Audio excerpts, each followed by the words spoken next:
So now we're going to hear from Dena Marcos. She brings with her to Ryerson both human resources and career development experience within private and community settings. She has a Bachelor of Human Resources Management and is a certified human resources professional. As an HR professional, she has recruited many individuals for various roles in IT, supply chain, and administration. As a career development practitioner, she has offered one-to-one advising, facilitated workshops, and and produced various events. Throughout her career, Dena has supported a variety of individuals, including internationally trained professionals, mature students, and individuals in career transition. She is extremely passionate about helping people navigate their careers and empowering them to maximize their potential. So please welcome Dena.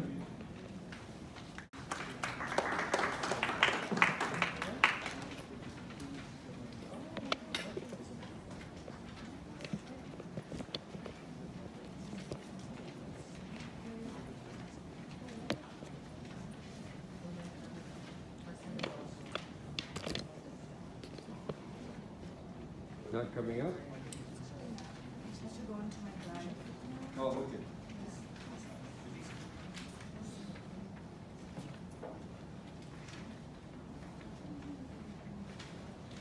I will take one for later. Thank you.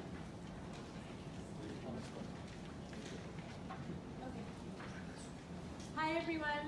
I'm going to use, I don't like standing behind podiums, but I will today. Yeah.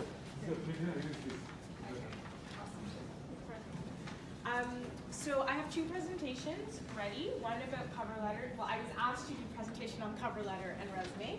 So primarily, this is going to be covering tips and strategies on how to formulate your cover and resume for industry positions, right? So we'll start with cover letters and then we'll move on. So I handed out, you have 3 documents with you. So for this presentation, we'll be referring to starting your cover letter and the cover letter formatting document, okay? So throughout the presentation, I'll be referring to those 2. Okay, so first and foremost, what is the purpose of a cover letter, right? So in order to write an effective one, it's very important to understand why they're needed, right? A lot of people think it's just an opportunity for me to just summarize what I put on my resume, right? But if you look at it from that point of view, then you miss a really great opportunity to introduce yourself to the employer.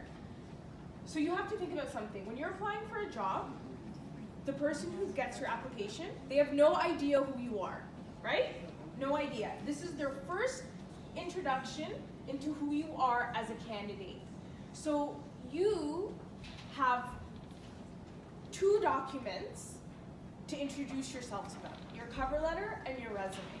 So you want to think about your cover letter not so much as a summary of what's on your resume, but as an opportunity to go in depth to what's on your resume. Because in your resume, it has to be very concise, right? It can't be longer than 2 pages. So you can only put so much detail in bullet points. On your cover letter is where you can take some of those examples that you've put on your resume and you can go into much more detail in terms of, you know, the strategy you used, the methodologies you used, the technical tools you used, who you collaborated with, and what the final results were, right? So you want to think, I always say your cover letter is prime real estate because you have 1 page, a completely blank page, where you can write in paragraphs about details. So the idea is to use that as a way to go into depth that you won't be able to, the same depth you won't be able to in your resume, right? So it's not a repetition of what's already on your resume. So some common misconceptions about a cover letter. So the idea that I'm just gonna have 1 cover letter, very generic, you know, says that I'm excited to to apply for this job. This is where I found the job. Here's just a list of my skills. I'm collaborative, I'm a multitasker, I'm an effective researcher, I can do quantitative and qualitative research. Here are the areas of my specialty. I look forward to getting an interview from you, and I just have to change the company title, and then I'm good to go. That is not what you want to do, right? That is not what's gonna get you through the pile. The second thing is a listing of skills. The worst thing you can do for yourself is just list skills, right? A lot of people fall into that trap. Well, I'm just gonna see what skills are on the postings that people tend to come up, right? Collaborative, agile, creative, innovative, out-of-the-box thinker, effective communication skills, effective writing skills, proficient in X, Y, and Z research, and then I'm just gonna list them, right? But the reality is, anyone can go on the internet, anyone can do a Google search on the top skills that are coming up for certain fields, and then anyone can copy and paste them onto their cover letter, right? So you have to think, if I'm going to list that I have certain skills, I need to be able to prove in the examples on my cover letter how I've applied and leveraged those skills. Or else, you're just copy and pasting skills like anybody else, which isn't very difficult to do, right? The third misconception, the third myth, is that not everyone reads a cover letter, so it's not important, right? The reality is, if a posting has asked for a cover letter, they've asked for it for a reason, and they will read it. So when I was a recruiter, when I put out my applications, there was positions that I asked for cover letters, and there's positions that I only asked for resume. You have to understand that if an application asks for something, resume, cover letter, sometimes they ask for my job application here, I have to submit a 1,000-page report, right? If you don't submit all the documents, you will automatically be disqualified. So I had a candidate recently, we were hiring at the Career Center at Ryerson, and he wanted to apply for a position. So he submitted, so the application required resume, cover letter, and a 1,000-page report. And the report, it had details of how we were to complete this report. So he submitted his resume and cover letter, but he didn't submit the report. So regardless of how much great experience he had, relevant experience he had, his application was automatically disqualified. They wouldn't even look at his resume because he didn't submit all the documents, right? So that even applies to a cover letter. A cover letter, if it's requested, if it's part of the application, you need to submit all your documents or you can be automatically disqualified from the selection process. Some key formatting elements. So your cover letter cannot be longer than 1 page, okay? Also, you want to have the same font and size. Presentation is key. You always, so if you refer to this right here, cover letter formatting, the handout I provided, okay? You want all your information at the top. Same thing how you would do on your resume, right? You'd put in the header, your name, your address, your telephone number, your email address. You want to do the same thing on your cover letter. Why? Because sometimes when an application comes through, documents get separated, right? So you want to make sure. I want to say something. If some people choose not to put their address on their resume for reasons that they're worried that if they live too far and they're applying for a job that's too far, that the employer might not consider them. That's absolutely okay. If you don't want to put your address, you don't have to. So if you're not going to put your address on your resume, then you shouldn't put it on your cover letter. But what you do need to do is you need to provide the city. So if you're not going to put your full mailing address, you at least need to put Toronto, Ontario. So the employer knows like what city you're from, okay? And then obviously today's date.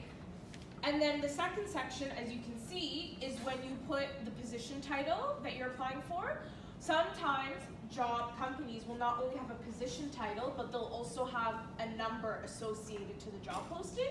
If there is a number, then you would put the number as well as the position title, then the company, the address, and so forth. I get asked a lot, how do you start it, right? What if I don't know the name of the hiring manager?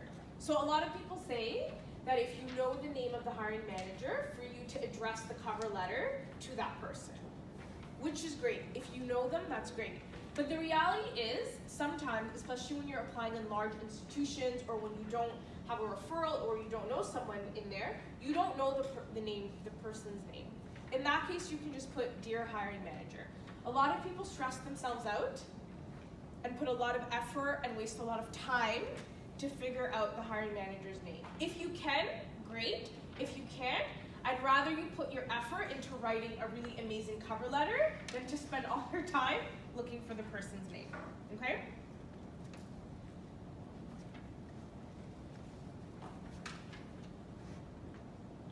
Okay, so now we're gonna break down the cover letter by sections.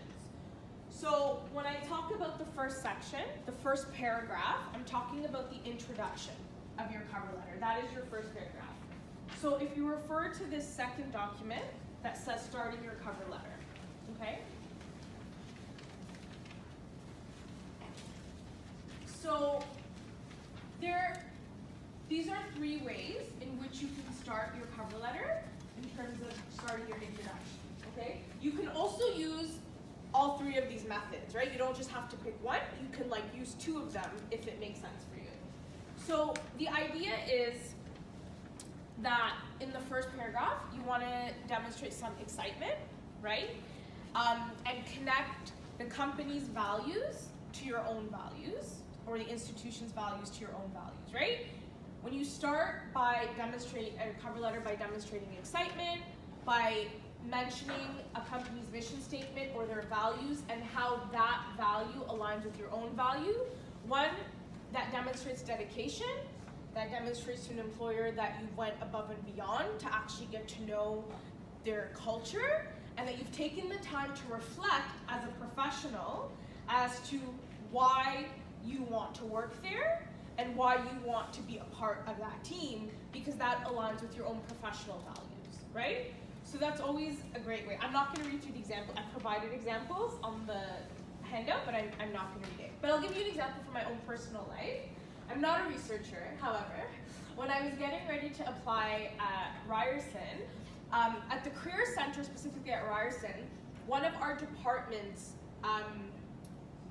mission is to be, the university as a whole, one of our strategic goals as universities to be innovative, but the Career Center has specifically adopted that mission, and it's always as part of our strategic goals. And it's on the Career Center website. And they even had so they have their mission statement talking about taking on innovative programming for students, and they had examples of all the innovative programming they've done in terms of career development.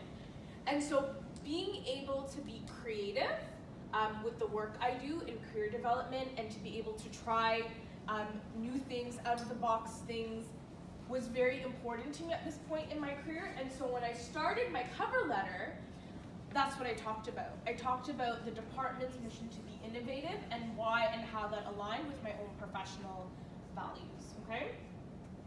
A second strategy you can use is if the institution has been in the news recently for positive media, not negative media, right? So if they've won awards recently, if they've started a new campaign, right? If a lot of mergers happen, a lot of collaborations happen, sometimes between someone in the community sector and a larger institution in order to develop a project. So if they've been in the media recently for some positive publicity, that is also another way you can start your cover letter by saying, after I saw this article, or after I watched this commercial and saw that you won this award, this is what, and it's not enough to just mention it. Okay, I saw that you recently won this amazing award, so now I want to work for you, but why? Why is them winning a distinguished award, why is that important to you? Why does that make you now want to work for that organization? Every organization wants to know why them. Every institution wants to know why them. the last strategy you can use to start your cover letter is if you know someone in the organization and they are willing to endorse you, okay? This is very important. You need to have that discussion with the individual first, right? A lot of times I may know a couple of people that work at Ryerson, but if I haven't had that dialogue in the beginning about whether or not they're willing to provide me with an endorsement, then I can't go and put their name on my application, right? So ideally what an endorsement is that if I start my cover letter by saying, you know, X, Y, and Z person referred me, they let me know that this position was open, and so I decided to apply. What might happen, most likely will happen, is at some point, if you make it through that application process, the hiring manager will go to that person and ask about you, which is why it's important to have that dialogue ahead of time to let the person know that you will be using their name on the application, okay? And like I said, it doesn't only, when you start your cover letter, it doesn't only have to be one of these strategies, you can combine them in the open paragraph. Okay, and so for your second section, which is your body paragraphs, what you want to do is you want to pick 2 to 3, like I was saying before, strong examples from your professional experience, right? So examples that you want to go into detail about. So for example, if there was a specific research project that you want to, that you feel has made a huge impact that you want to highlight, that could be example number 1. And then you can go into a lot of detail about that project. So the idea is to use the STAR method. This is a try, test, and true method to help you organize your thoughts, right? So in the situation, you would give the context, right? Where was this happening? What was your position? What was the context? Were you a student? Were you a grad student? Were you volunteering? So forth and so forth. Then at the second part, the task, you would tell what was the duty or task at hand, what was the project at hand, what was the purpose of it, right? And specifically, what was your role? Because a lot of times you work on projects, but they're collaborative in nature, right? So the idea is to describe what the task or the project at hand was and what your specific responsibility was for it. And then in the action, you would go into the steps of what you did, how you did it, methodologies, techniques, and tools you used. And then at the end, you would give a result, right? In terms of, if it's quantifiable, great. Not everything is quantifiable, and that's also fine. For example, it could be that, okay, you finished this research project and then it was used for this, or it was published, or someone else used it for something. Like, it could be, sometimes our work is supportive in nature. So if I was a research assistant, maybe I left and I don't know what the result was, but I know at the end of the day that I was doing this research to support this initiative or to support this person's publication, and that in itself can be a result. So the idea is you want to pick, in the middle of your cover letter, your middle section, your body paragraphs, you want to pick 2 to 3 strong examples from your professional background and write them out according to the STAR method.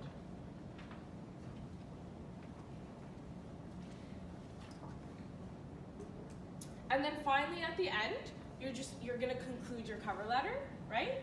And so you wanna have a strong and assertive close. So once again, you wanna demonstrate excitement. This is where you can give the review of all the skills that you've mentioned throughout your body paragraphs, and more specifically, how these skills can benefit the organization, right? Because in your intro, you explained why you want to work there. In your body, you're giving your stories. You've picked 2 to 3 examples. You've gone in depth and detail about them. Now, when you close, you're gonna highlight the skills and experience that you've mentioned in your body paragraph, and you're gonna explain how these particular skills and experience are going to benefit the organization. And then you're gonna ask for an interview. Okay? And sign off. And if you look at the templates I provided, that's all in there. that's it for the cover letter, and then I'm going to move on to resume. Does anyone have any questions about the cover letter before I move on? Can I just make a comment? Yeah. As an employer, so I've been working over 30 years, and I've participated in hundreds of resume screening processes, and I just have to say I agree with everything you've said, which I'm very happy about to hear like this sort of synergy, because you know the reality is employers for any position may get at least 75 to 100, and that's not a lot. Sometimes you get a lot more in other organizations, and we have to go fast, fast.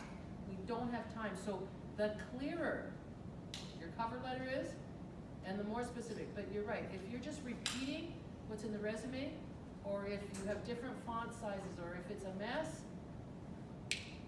like, you won't get another second, and you will put on the no pile. Like, it's unfortunate, but it's that real. So, and you think, okay, come on, I'm such an experienced, wonderful, amazing person, and it's all gonna boil down to this cover letter. Unfortunately, yes. So I would say, you know, as a very strong platform, your presentation is excellent. Thank you. Thank you very much. Sorry, one completely agree. question. Yes. Sometimes we found that there is lots of different items in the Posting? Yeah, in the job posting. And when I want to prepare the cover letter, I feel that there are lots of issues that I work and I have experiences and examples in them. So what I want is one of my challenges during writing the cover letter, because there are many things not reflected, specifically the type of experiences and examples, and it's not reflected in the resume. And it's difficult to put everything and examples, because I have, for example, at least in the 5 areas of what, from 20 areas that they put in the job posting, I have experience and examples. But prioritizing them, because we don't know what is exactly in their mind, it's very difficult, and streamlining everything in one page or one paragraph in the middle, it's very difficult. So I completely agree with you, because the more experience you acquire as you progress through your career, the more you will have to articulate to an employer, right? So I think what's important is one thing. So to know that on your resume is where you can capture the majority of your experience very concisely, right? Your cover letter, though, what I will say is pick the examples that you feel are the most impactful and the ones that encompass multiple skills, right? So if I have an example, so if a job posting has 20 responsibilities, and then like in the qualification section 7 to 8, and I have an example that can demonstrate that I've used 5 of these qualifications and that I've done 5 of these things, then I'm gonna pick that example, right? Yeah. So pick the examples where you can, it's almost like, if I pick this example, it's like I'm winning the lottery, because it'll show you I've done this, and I've done this, and I've done this, all encompassed in one example, right? And then now the second example you pick, maybe the second example will tackle the rest of the responsibilities. Because the reality is, as you progress through your career, a lot of the projects and tasks and initiatives you're working on, you leverage a lot of skills, right? And so you want to pick the ones that do that. And don't worry that you'll miss something, because you still have the resume. Sure, a lot of things. Yeah, right? And so in the resume, you'll capture more. But I agree with you, it is challenging, especially when you've acquired so much experience, to determine what exactly should I choose, right? Sometimes it also helps, and so in my role here at Ryerson, I do a lot of one-to-one advising, and so it helps that if you have access to someone that you could do advising with, sometimes it helps to be able to talk that out with someone, right? Because a lot of times, especially when we're in job search mode and we're writing resume after resume and cover letter after cover letter, sometimes it helps to have an outside perspective to take a look and strategize and brainstorm with you, right? Thank you. No problem. Okay, I'm gonna move on to resumes. Is that okay? Okay, awesome. Okay, so first off, I'd like to say that resume writing, in my opinion, is a skill, okay? It's a necessary skill. It's a skill that we all need if we're going to ever apply for a job. So the good news is it's a skill that everyone can acquire, right? And what's comforting to know, because some people have challenge with the resume writing process, is that that's exactly what it is. It's a process, right? A lot of people expect, okay, I'm just gonna write a resume on the first time, it's gonna be perfect, and I'm gonna be very content with it. I mean, for those of you who do that, great.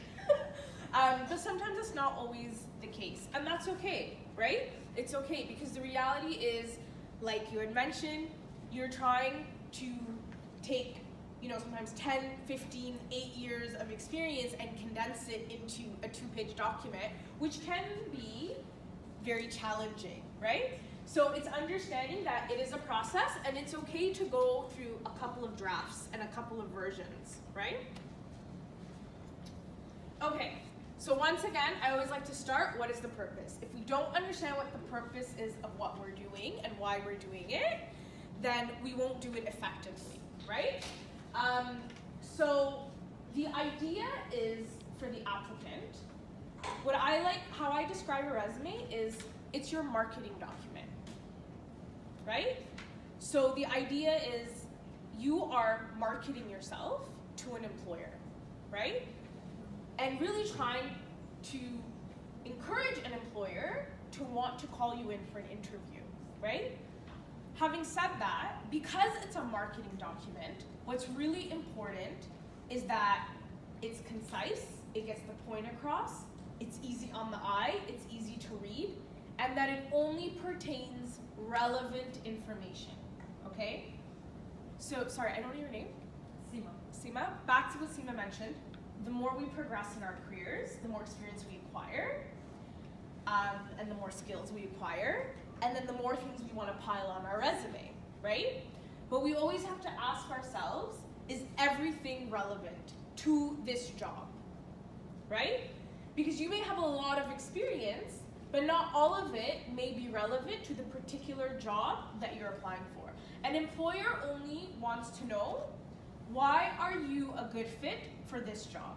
Not all jobs, not all clinical positions, not all research positions, or for whatever type of position you're applying for, but for particularly this job, right? So while you may have a lot of accomplishments, not all of them need to be on the resume, right? Sometimes a fear that individuals have is that if they don't put everything on their resume, then how is anyone gonna know that I did this and I did this and I did this and I did this? So there's a fear to remove things and take things off. But the reality is that because it's if I was trying to sell a product right now, if I was trying to sell a chair and I created a poster for it, I'm not gonna tell you why you should buy this chair and this table, right? I'm only gonna have points on why this chair, right? And I'm only gonna have evidence and comments and proof points as to why this chair is a good fit for you, right? So you need to think of your resume like that. So what I usually advise people is have a master resume with all your experience, all your education, all projects you've done, awards, development, so forth, certifications. And then when you're getting ready to prepare your resume for specific positions, then you pull from that master resume, okay? As our friend said. No, it's We're true, in sync. and it's terrible, but Yeah. it's true. And I was a recruiter too for 3.5 years when I started my career. Sometimes I'd put out a job and I'd get over 100 applicants. Yeah. If I went through every single application thoroughly, I would never go home. Yes. Maybe everybody understands this, but that's for the first sort. Yes, Yeah. and I'm gonna talk about that. Yeah, I'm okay, gonna talk just, about yeah. that. Thank It you doesn't for mean they pointing that never out. read your resume No, for and more than 6 seconds. I'm gonna talk about the process. Okay. So the initial sort, and sometimes, so let's take a backtrack. Does everyone, so some organizations use an applicant tracking system and some don't. Does everyone know what an applicant tracking system is? Okay, so basically it's a recruitment tool to help where it's a digital recruitment tool. So a lot of times when you submit your resume and you upload it and you submit it through an online platform, that means that the organization is using some sort of database to help them sift through resumes. So usually what will happen is for particular jobs, there will be an algorithm created with specific keywords and skills that for a particular job. And so what will happen is as applicants come through for that particular job, when certain keywords and skills come up, that application will be flagged, right? And then the ones that are flagged are the ones that a recruiter in the first round might spend 6 minutes screening. Seconds, yes.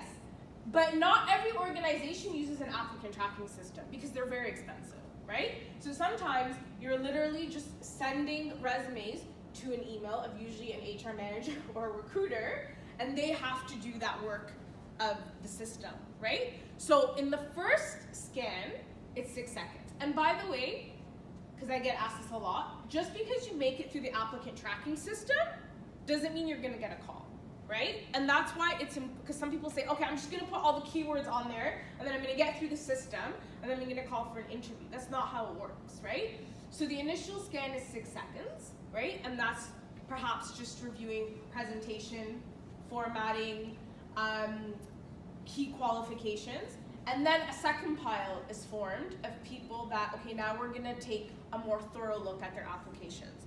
In that second review is when your cover letters and resumes will be read very thoroughly, right? And this is when I'm gonna get into why it's important to have certain things on your resume, right? When that second review is happening, that is when a third pile will be formed of, okay, these are the individuals we're gonna call in for an interview, okay? Excuse me. Yes, What can you do in 6 seconds? in 6 seconds? I can tell you. Yeah. So again, it goes back to key qualifications. Let's say, and you know, it's interesting because you say you see a job posting that's got 20 things on it. Just like there's badly written resumes, there's badly written job postings, right? Because you're not looking for 20 things in that first sort. Like I'm looking for minimum educational requirements and keywords in terms of job headings, like titles. And then I'm looking for overall look. Like if it looks like a mess, and that happens sometimes, and you maybe are gonna get to it, like when you send stuff, if you don't PDF it, it sometimes can look like a mess when it goes through, you know. So it's very fast. It's you take a look at the whole organization, the whole document top to bottom, and you get very experienced. Like the first times I did it, but you get experience, so you take a look at the whole document top to bottom, and you just pick out those, 4 key points. Educational qualifications, and then high-level job titles. And I can just add to that from my Experience and whatever, that's what you're looking for. But you know what? It's a flawed system. I'm not an apologist. It is flawed, unfortunately. But it's very hard to pronounce that all your experience in 6 seconds.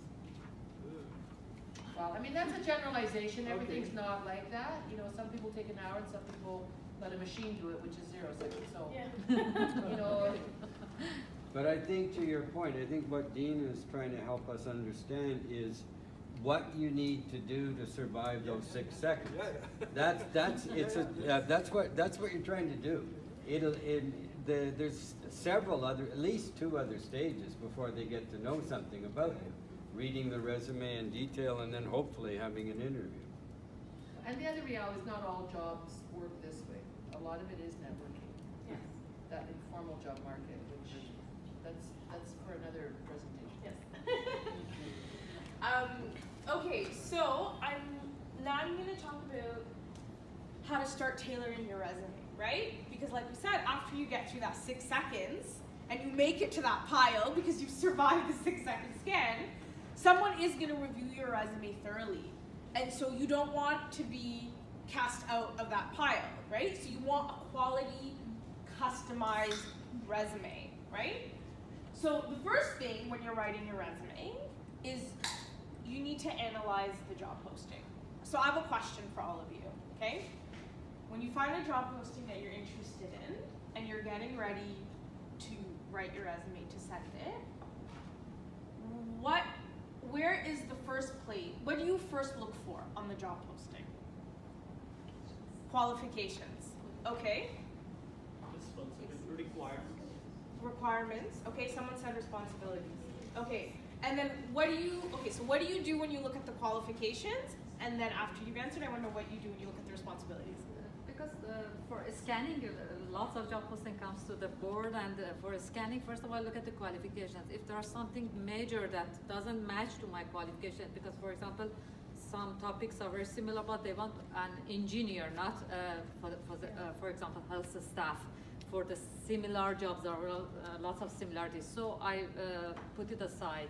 So I'm talking about a posting that you found that you're interested in, you know you're going to apply the topic is very similar, for example, to my area, and the organization is a hospital, for example. But when I go to the detail, I found that they want one of the qualifications is engineering, IT, or something similar in this area. So, or a specific course that you should pass, and I didn't pass, for example, that course. So I put it aside. But after that, I go to if I found that major qualifications is matched to me, I go to the job summary, because always I found the job summary, if I match to my interesting areas and I feel that I'm comfortable with this, go to the details of the one-by-one areas of the daily workers' responsibilities. Okay, and then you go through the daily responsibilities one by one, and then how do you use that to help you prep your resume?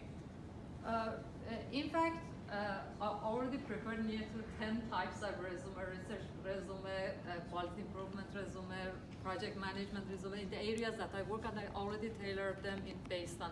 And I use usually one of them that is more matched just for the workshops or courses that I have already passed. I use some of them, I change some of them. Okay. How about yourself? What do you do? So you found a posting that you're interested in, you match the qualifications, now you're getting ready to prepare your resume to apply. What do you do? Yeah, I check first responsibilities, because when I'm hired, right, after that, that's what the organization expectations are there inside the responsibilities for me. So according to that, so I make my... According to the responsibilities. Okay.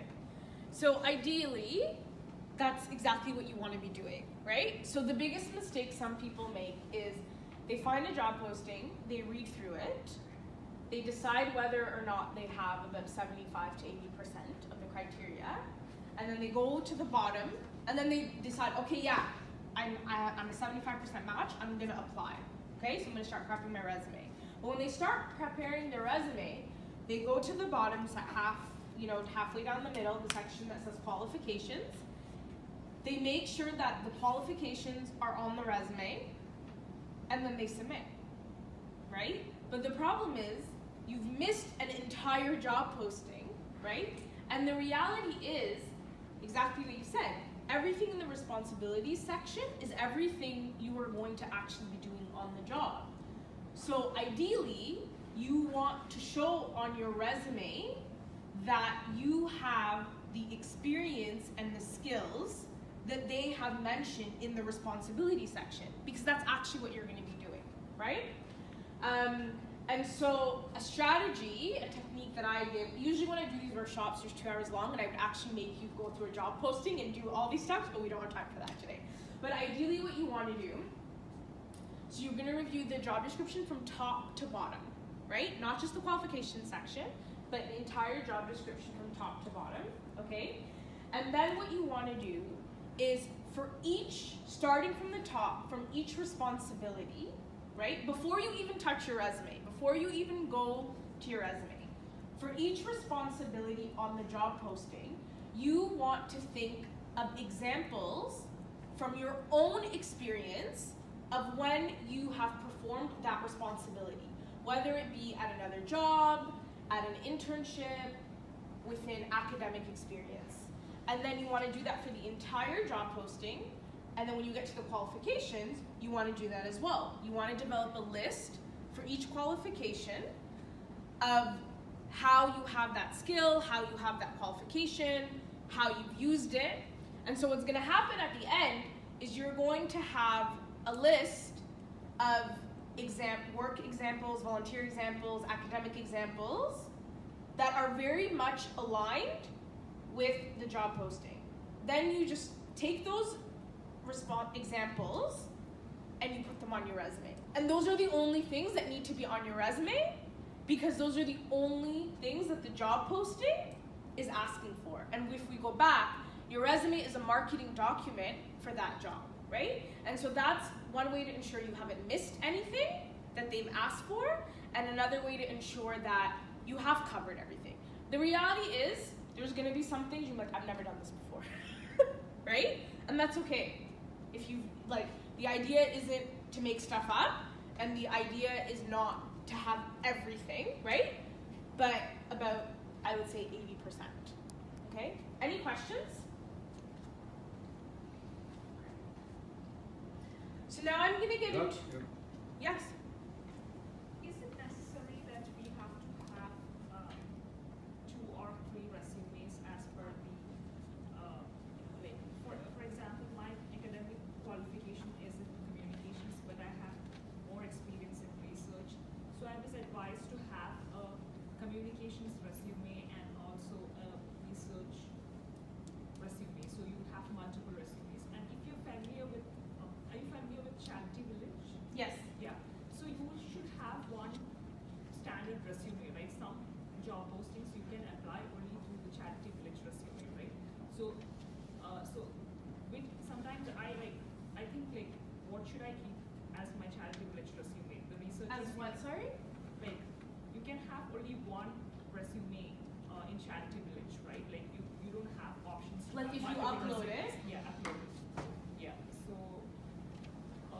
So that's a bit, so the reality is, so you want to ask yourself, what positions am I going to be targeting on Charity Village? Because when you make the decision to upload your resume onto a job board or even onto a company, sometimes companies will let you upload their resumes, you already need to have in mind what types of jobs you're going to be targeting, because then you would create your resume appropriately. Because the idea is, you're right, you can't upload more than one resume. So you have to make a career decision for yourself, okay, because Charity Village is all the nonprofit and social service sector, right? And so you need to decide, what jobs am I going to be targeting on Charity Village? Is it going to be solely research positions, and that's all I'm going to be targeting? Then I'm going to upload solely a research resume. If I'm open to targeting research and communication positions, then I'm going to highlight both those experiences and that skill set on that one resume that I upload, right? The alternative is to not upload your resume, to have 2 versions of it, and to apply for postings as they come up. But you have to, that's a decision, like that's a strategic decision that you'll have to make, right?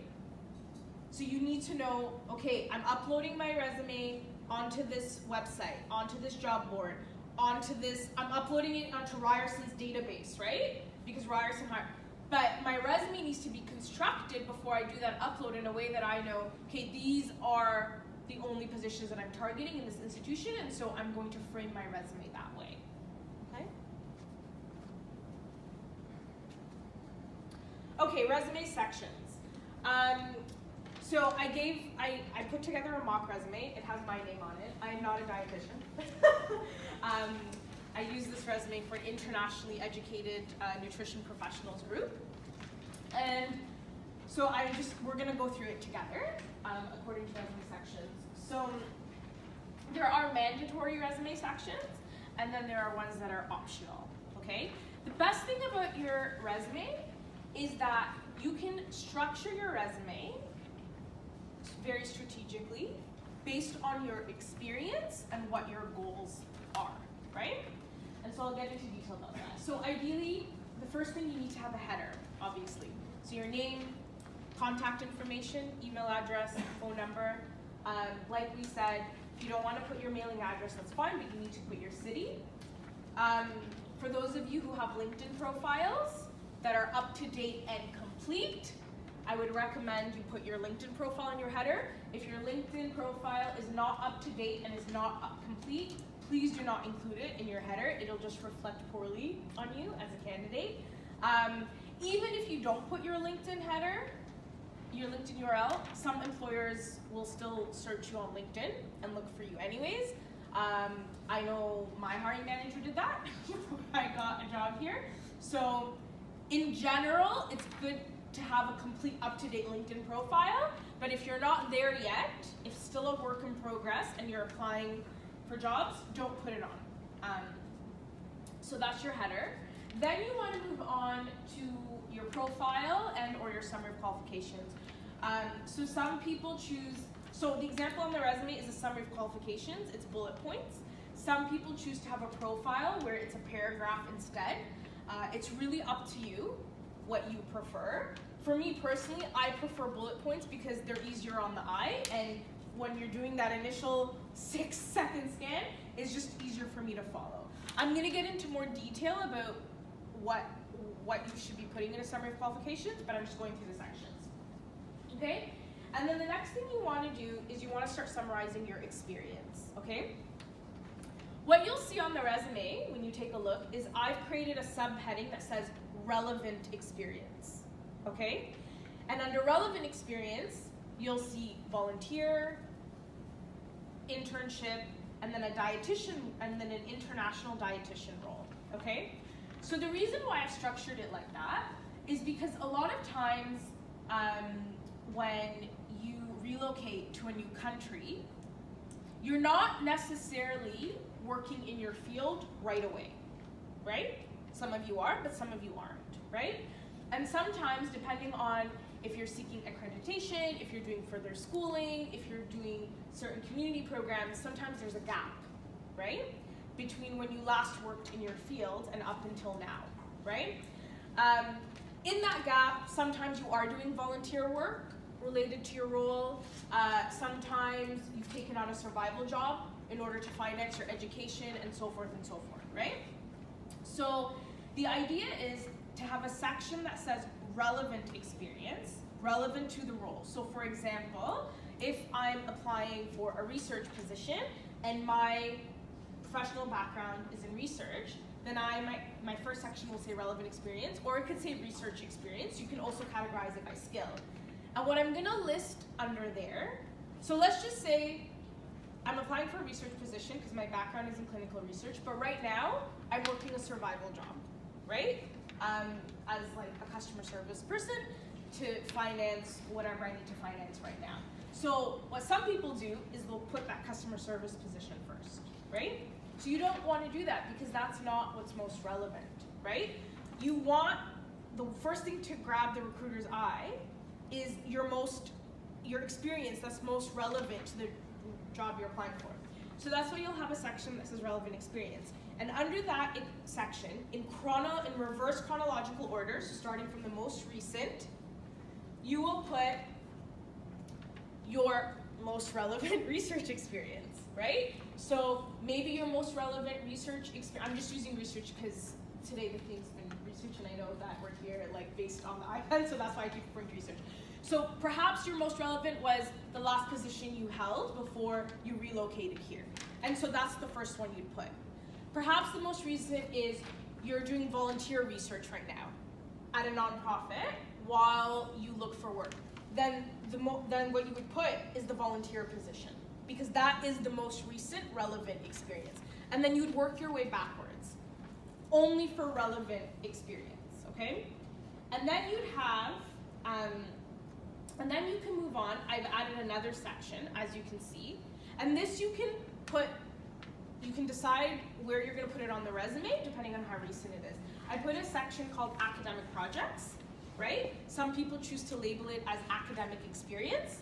And there is where you would list experience that was very much only done within an academic context. So for example, if I did a master's, and during my master's I worked on a specific project that exemplifies skills that I want to highlight because they're on the job posting, then I would list that project under here, right? The reason why it goes under the section academic projects is because I was doing it for a credit, right? I was doing it to receive a grade. I was doing it as part of my coursework, right? Because a lot of times the knowledge and skills that you gain in coursework can be very much applicable. Also, sometimes I look through a job posting and one of the qualifications, it says knowledge in X, Y, and Z. But I've never actually used that in a work context, but I did it in school, right? And so that's one way to demonstrate that you have that qualification, okay? And then what you would put after, like I said, they don't need to follow this particular order, this is just the order that I did it here, is you would have a section that says other experience. Other experience is where you would put experience that's not relevant to this field that you're applying for, but that you still think is relevant to put on the resume. So for example, if you are working a survival job, right? And that is the only Canadian experience you have because you're not volunteering and you're not interning anywhere, and you want to demonstrate that you have experience working within a Canadian context, working within a Canadian organizational structure. You can also there demonstrate like communication skills, collaboration skills, teamwork. Then you would put that under other experience, right?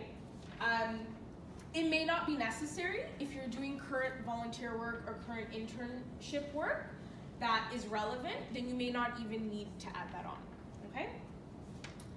And then after that, like I said, so I put education at the end. You can choose to put it at the top. Like I said, you can structure your resume in whichever way you want, whatever makes sense, whatever is gonna make you competitive and make you stand out. Just a tip for education, what you'll see, what I did here is I listed so you list the most recent, so if you're pursuing any type of certification or degrees right now, that would be the first thing you put because it's the most recent, and then you work your way down. It's always reverse chronological order. What you can tell I did also is underneath the certification, you'll see that I wrote relevant courses, right? And so what I did is I've listed a course that I think is relevant, the name of the course, and then what I'm learning in that course. So you would do that to demonstrate knowledge. So if a posting is asking for specific knowledge, and this is knowledge that you're currently gaining right now in certification or whatever it may be, then that's a way to highlight it, okay? And then after that, I have a section that says professional development. So if you're pursuing professional development, so for example, sometimes we attend like 2-day workshops, right? Or 2-day conferences to learn specific skill sets or to learn about new trends in an industry. Or sometimes we attend like a webinar series, right? If what you're gaining from those professional development, even if it's a 2-day workshop or a conference, if it demonstrates that you're gaining certain knowledge and insight that's relevant to the industry and the role that you're applying for, then you definitely want to put it on, right? Because it shows continuous learning, right? It shows that you're being active member and that you're committed to continuous learning in your field. And it also demonstrates that you're gaining knowledge that's probably, I'm hoping, required on the job posting, okay?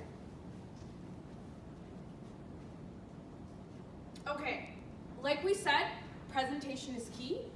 I know sometimes this seems like redundant, like we're professionals, we know, but sometimes we miss things. I had an advising appointment today with a very experienced professional, and their formatting was completely off in the resume. The way they had their education, it wasn't aligned, things were not aligned, dates were here, and then institution name was here, and it just looked messy, right? You might have all the best content, and if something looks messy, that could automatically disqualify you, right? So you always want to make sure everything's aligned and that it looks very neat. And why? Because that demonstrates that you always have to think, by me doing this, what does it demonstrate to an employer? So I'm gonna give you all a very funny story. So we support, at Ryerson, we support continuing education students, mature learners, and undergraduate students, right? All ages. So we were having a STEM career fair, and we had a lot of engineering employers at the career fair. So we had a lot of undergraduate engineering students coming to the career fair because they were obviously looking for jobs. And we had a resume clinic set up where we could check their resumes before, I mean at that point it's done, but just to check, give them feedback. So I was helping out at the resume clinic, and I had one of the young aspiring engineers come and sit with me. And I was going through, and he was very ambitious. Like for a third-year student, he had done a lot. He had completed a co-op placement, he had participated in engineering society at school, he had participated in competitions, so he was a really competitive candidate. But he had a lot of spelling mistakes on his resume and his grammar. So as I was reviewing it and I was giving him feedback, I said, you know, you just want to be careful about the spelling mistakes in terms of presentation. And then he looked up at me and he said, look at all this experience that I have. I'm obviously like no other, like this is not typical of a third-year student. This makes me a competitive candidate. Does it really matter if I have spelling mistakes? So I said to him, do you think attention to detail is very important as an engineer? To be an engineer? And he said, yeah, of course. Like, if we don't have attention to detail, we can miss something and that could cause a huge issue, right? And I said, okay, so if you can't demonstrate attention to detail on your resume by correcting spelling mistakes, how can an employer trust that you will have attention to detail at work with important initiatives and projects? And he's like, oh, I never thought about it like that. But you always have to think, when I do or do not do something, what does this communicate to the employer and the person looking at my resume about me, right? So that's very important. So font size, 10 to 12. Sometimes we need to go down to 10 because we need to put more stuff on there, right? nothing smaller than 10. Margins, 0.5 to 1 inches. Legible fonts, right? Sometimes we want to get creative and use fonts that are very pretty. Very important thing, after you're done your resume, I always tell people print it out, right? And just review it and ask yourself, is this easy on the eye or is this hurting my eyes right now, right? No longer than 2 pages. If it's a CV for like an academic position, then it could definitely be longer for 2 pages. But generally within industry, we say try to keep it within 2 pages. A lot of people like still put references available upon request at the end of your resume. You don't need to do that. When you are at the interviewing stage, if the hiring committee wants your references, they will ask you for them. Okay, so I quickly want to talk about summary of qualifications, right? So that's the first part on your resume. So ideally here, what you're trying to do in your summary of qualifications is you're giving an overview. So you know when a new movie is coming out, and so they put together like a clip of all the best parts of the movie, and they show it to you, so then you want to go watch the movie, because what they've done is they've taken all the best clips from the movie and they've put it in this like 30-second video, and now you want to go watch the movie because they've showed you all the best clips. That's what your summary of qualifications is. You're taking all the highlights from your career and academic experience, you're putting it into like maybe, I would say, here I said 4 to 5, but you know, mine when I applied was 7 bullet points, right? So you want to keep it at an average. And really what you're doing is you're summarizing things, highlights, right? To capture their attention. So some things you want to do maybe is some people summarize the number of years of experience they have in a field, right?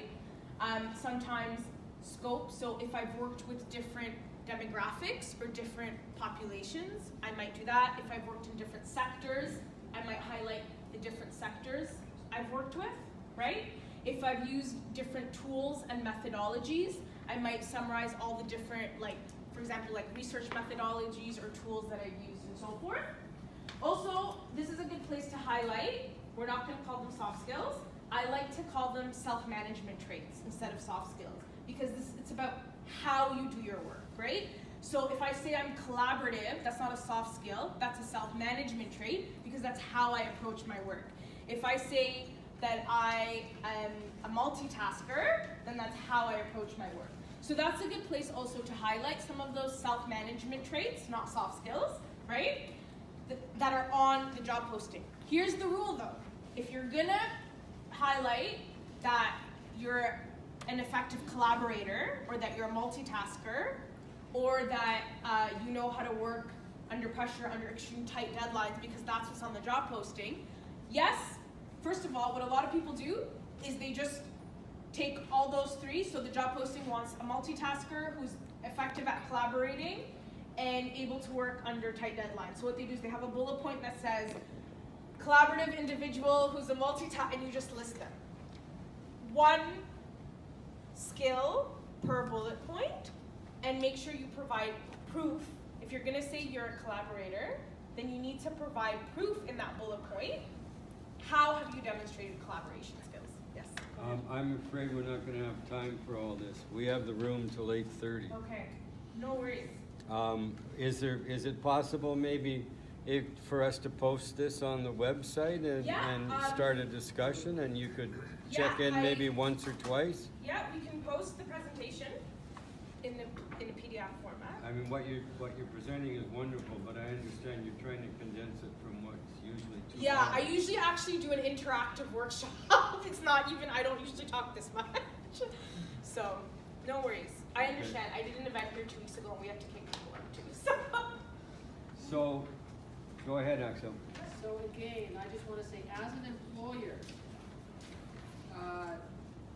honestly, I think there are so many ways of doing resumes, and so many wrong ways of doing resumes, and I have to say, obviously you're based on a lot of experience and feedback and talking to employers as well, because I really do agree with the framing for a key resume, 2 pages, chronological, clear, something like that. Again, I'm sure maybe you've gone to resume workshops before or you've seen the material. This is a very good framework. Thank you. I really endorse it. Thank you. Can I say something? Again, Dena, come to this point. I really appreciate Dena. So we have 155 ITMD. I always bring Dena in my class. Yes.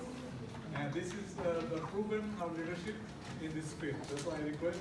So can you come in and say, oh yeah, sure, even though late, I will come. So thank you very much, Dena. No problem. And also thank you our ITMDs, those who volunteered today.